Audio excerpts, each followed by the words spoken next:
ਕਿ ਬੁੱਕ ਦੇ ਜ਼ਰੀਏ ਕੋਵਿਡ ਪੈਂਡੈਮਿਕ ਸੀ ਨਾ ਜਦ ਸਾਡੀ ਮਤਲਬ ਕੰਟਰੀ ਵਾਸਤੇ ਕਿ ਵਰਲਡ ਵਾਸਤੇ it was a major onslaught. एक जैसे एक कितने से पार्टिकल ने एटॉमिक बम की तरह मतलब खतरा पैदा कर दिया। सो पीपल वर स्केयर्ड और किसी को ये नहीं पता था कि इसका इलाज क्या होना है, इसका ट्रीटमेंट क्या हो, इसको कैसे टैकल करा जाए। सो वहाँ उस पीरियड में जो मेरी जिम्मेवारी थी that was to procure medicines for Covid pandemic और जो लॉजिस्टिक्स जैसे N95 मास्क है, PP किट्स हैं, ये सब प्रोक्योर करनी थी। और आप लोग वुड एग्री कि किसी ने N95 मास्क का नाम नहीं सुना था कि क्या होता है।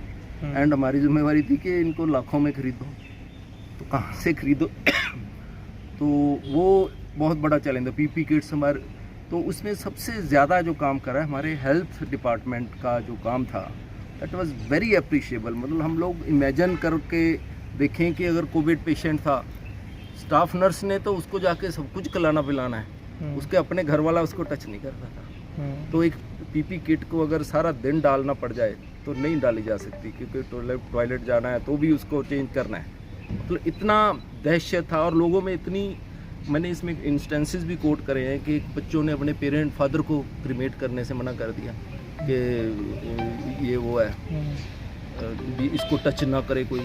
और एक ऐसे इंस्टेंसेस थे कि उनको पेन नहीं ले पकड़ता था एक दूसरे का कि कोई कोविड ना हो जाए मुझे। सो इस तरह की जो इंस्टेंसेस हैं, एक और मैं एक बार मिनिस्टर साहब के कोठी गया हुआ था, वहाँ लोग आए उनके गांव से, वहाँ से, तो वो कहते जी वो कहते कि एक डेथ हो गई कोविड से, तो 2 लोग तो मिल गए, 2 लोग और मिल नहीं रहे बॉडी उठाने को। PP किट्स हैं हमारे पास, सब कुछ अवेलेबल है।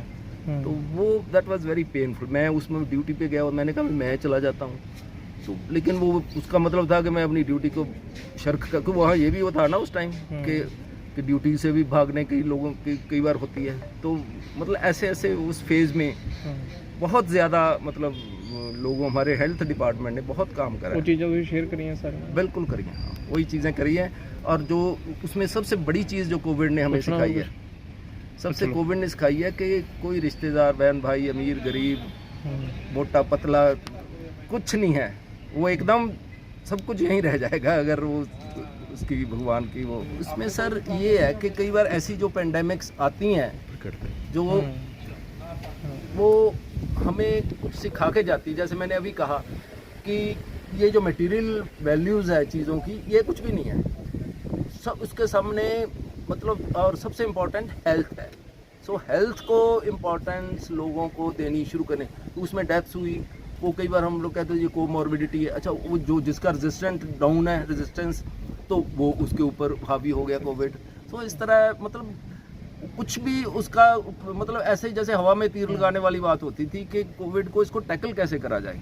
वो मतलब उसके लिए फिर जैसे एक बार हमारे प्राइम मिनिस्टर सर ने कहा था कि जी मोमबत्तियाँ जगाओ, उसका पर्पज़ ये नहीं था कि लोगों को, लेकिन यूनाइट लोग एकदम हों कि हाँ जी हमारी कंट्री में क्राइसिस, कंट्री में क्या वर्ल्ड में क्राइसिस था ये। तो उसको सब कुछ भूल भाल के कि जी मैं हिंदू हूँ, मैं मुसलमान हूँ, मैं गरीब हूँ, मैं अमीर हूँ, मैं मोटा हूँ, मैं पता जो भी है वो सब उसमें लगे थे कि नहीं ये बीमारी भागे यहाँ से।